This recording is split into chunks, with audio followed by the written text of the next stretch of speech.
Alright, so here we go. Hello, Doc Vern back again, and I'm here for a putting lesson today. And the first putting lesson that I'm going to teach you or give you doesn't even involve using a golf ball. Doesn't even need a golf course. You can do this in your own bedroom. You can do this in front of anywhere you get a reflection. I have found my reflection here on the window of the clubhouse here at Trophy Club of Appalachia in Decula, Georgia. I really appreciate them hosting our golf team each and every year, and I want to throw a plug in with them because that is their window that I'm using, okay? And I just happened to look over, and I've used this for years and years, for the 15 or so years that I have coached out here, and I've used the windows around here to help on our setups. When one of my players are struggling with a setup, I walk them over and put them in front of a window or a mirror, some type of reflection, because you cannot see what you look like. You cannot see what you feel like whenever you're trying to hit a shot or a putt.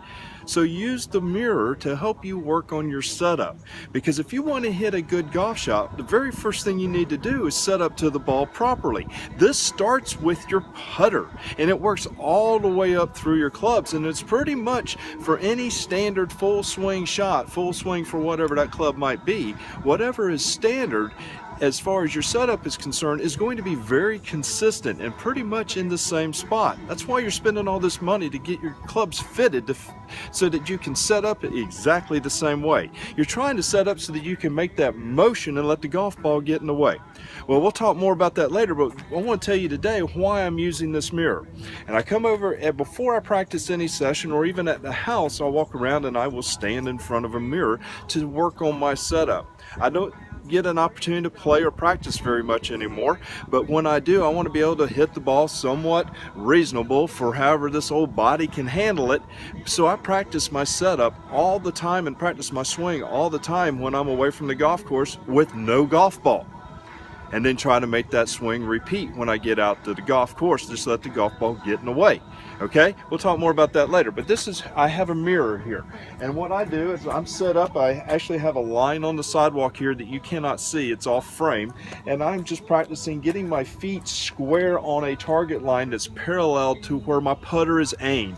On every putter, on the back of every putter, you see an aim line, okay? Here, this frames up around a golf ball perfectly, and you aim that wherever you want the ball to start, and that's the very first thing you set down behind the ball when you want to hit it somewhere. So I'm standing here and I'm practicing setting the club down where the putter is flush with the ground, and then I turn back and I'm looking at the mirror, and while I'm looking at the mirror, I set my feet up to where they're parallel on this crack that's in the sidewalk, or a little bit open, because that's the most comfortable for me. Some players would rather have their right foot back or a closed stance because they feel like they can strike the ball a little bit better that way. Whatever works best for you, but what you're trying to do is set up in a position to where your hands hang.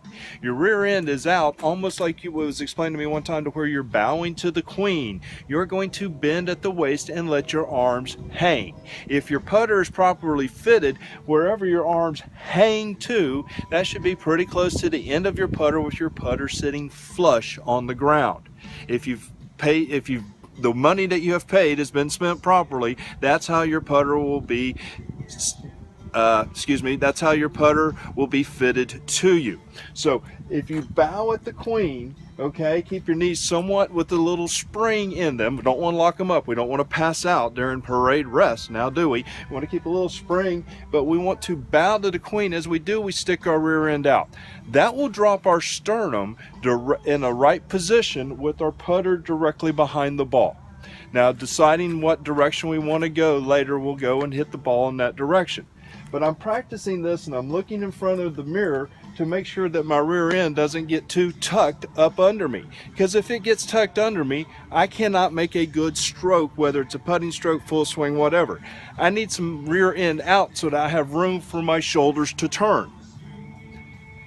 This makes the simplest stroke possible. If you think about your sternum from about this vertebra, I don't know what number it is or what it is, I do not have a medical degree, but from this vertebra, about the third one here, third or fourth one here, up is all that's moving during a putting stroke. And you look in the mirror and you practice getting in that position to where your arms hang, and if you were to drop a quarter from your nose, it would hit the golf ball or hit the top of your putter. practice that setup over and over, so when you are out on the course, you can get set up the same way every time, and all you have to do is direct the ball in the direction that you want it to go. Set up behind it and make that repeating stroke, letting the ball get in the way. But it all starts with the proper setup and the repetition. If you're looking at my reflection in the mirror, you notice I've done this so long, for so many years, it's automatic for me to get in that position. So I appreciate you spending about 5 or 6 minutes with me today to help you improve your putting by not even going out to the golf course. This is Doc Vern, back for another episode on my channel, Coach VW Golf. Make sure you liked it and all that bell business, okay? Hope you come back and watch more videos. Hope you learned something. And thanks again for watching.